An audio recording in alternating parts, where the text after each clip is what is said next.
Hey guys, it is Tuesday, so it is time for our Tuesday lesson. I guess I should tell you what we're going to be talking about. We're going to talk about Joseph and his coat of many colors. You can find what I'm getting ready to talk about in Genesis chapter 37 through 45. Now, this is a story about a young man named Joseph. His father's name is Jacob, and they lived in Canaan. Now, Joseph was 17 and he had 11 brothers. Because Joseph was one of the youngest sons, his father spent more time with him, and he became very special to him. So Jacob had a special robe made for Joseph. It was a very beautiful, and it had every color you could imagine in it. All Joseph's older brothers saw this. All Joseph's older brothers saw this, and they got very jealous. One day Joseph had a dream, and he went to tell his brothers. He said, "Last night I had a dream. We were tying up bunches of grain out in a field, when suddenly my bunch stood up while all of yours gathered around and bowed to me." The brothers looked at each other in disgust, but Joseph continued, "Then I had another dream, that the sun, moon, and 11 stars bowed down to me." "Who do you think you are?" the brothers said. That made him mad. Now, a few days later, Joseph's father asked him to check on his brothers, because they were all out in the field, quite a distance away. When the brothers saw Joseph in the distance, they made a plan to kill him. But when Reuben, Joseph's older brother, heard this, he said, "Let's not kill him, just throw him in a well out here in the field." So when Joseph came to them, they took off his beautiful robe, and they threw him in an empty well. Well, a little while later, a group of people came by that were wanting to sell some things in Egypt. One of the brothers said, "Why don't we sell him to these people? This way we never have to see him again, and we don't have to kill him." The other brothers liked this idea, so they sold him to the people who were going to Egypt. Now, unfortunately, Reuben, he was the one that just wanted them to throw him in a well for a little while, had been working and hadn't seen what had happened. When he returned to the well, he noticed Joseph was gone. He had been sold to an important man named Potiphar, an assistant to Pharaoh of Egypt.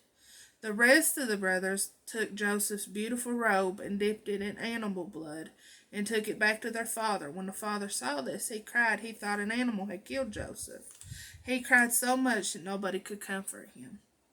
Now Joseph had started out as a slave, but the Lord was with Joseph, and he helped him do everything right. So Potiphar made him his helper and put him in charge of everything that he owned. The problem came when Potiphar's wife lied about Joseph to her husband. So Potiphar, I guess I'm saying it right. If I'm not, I'm sorry, had Joseph put into jail. After Joseph had been in jail for some time, a cupbearer, which was a butler, and baker to Pharaoh, had been sent there. One night each of them had a dream. They told their dream to Joseph, and he told the cupbearer that he would soon be let out of jail. "Please tell Pharaoh about me and ask him to get me out of here," Joseph said. When the butler was freed, he forgot about Joseph.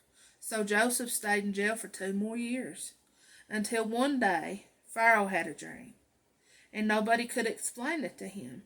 The butler then remembered Joseph, and he was brought to Pharaoh. "Can you understand dreams?" Pharaoh asked. "I can't, but God helps me," Joseph replied. After Pharaoh had told him his dream, Joseph explained, "God is warning you. There will be 7 years when nothing will grow, and there won't be any food for anyone." "What can I do?" Pharaoh asked.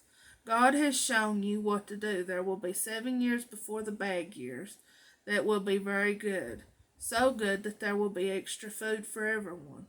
So you should save a little bit of each year's harvest. That way you will have enough to get you through the bad years," Joseph said. Pharaoh believed all that Joseph told him and put him in charge of all the land of Egypt. People came from all countries to buy grain from Joseph because the whole world was in need of food. Some of the people were Joseph's brothers. When his brothers came, Joseph recognized them, but they did not know who he was. The brothers all bowed down to him because he was an important person. Do you remember that dream he had about bowing down to him? just as he dreamed they would in the beginning. Eventually, they found out Joseph was their brother, and they all came to live in Egypt with Joseph. That was a strange turn of events, wasn't it? They got rid of Joseph thinking, they got rid of him because they were jealous and didn't want him there. But I guess what I find so amazing about that is that dream he had, they ended up having to come to Joseph anyway because they were starving. You know what? God works in mysterious ways. I hope you enjoyed today's lesson. I enjoyed reading it to you as always. I will be back Friday with our Fun Fact Friday video. You all have a fun and a safe week. I love each and every one of you, and I will see you again Friday. Bye.